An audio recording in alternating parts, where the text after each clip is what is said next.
Orsang bridge પર truck breakdown, 2 kilometre લાંબો traffic jam, જોખમ ભરી સ્થિતિ સર્જાઈ. છોટાઉદેપુર જિલ્લાના બોડેલીના ઢીકલીયા નજીક આવેલો ઓરસંગ નદી બ્રિજ ફરી એક વખત જોખમ બની રહ્યું છે.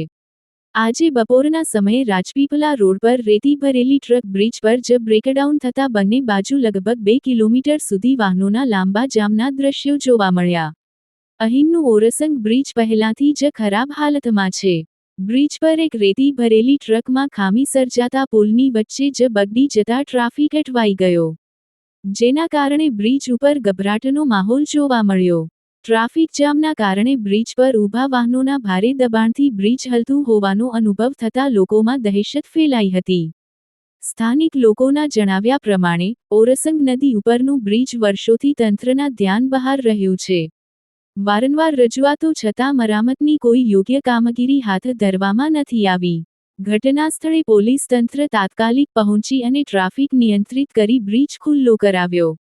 પરંતુ આ ઘટનાએ બ્રિજની દયનીય સ્થિતિ અને તંત્રની બેદરકારીને ફરીથી ઉઘારી છે. સ્થાનિકોને હાલતની ગંભીરતા સમજાય છે, પરંતુ તંત્ર હજુ સુધી પ્રભાવશાળી પગલાં ભરતી નથી, જેને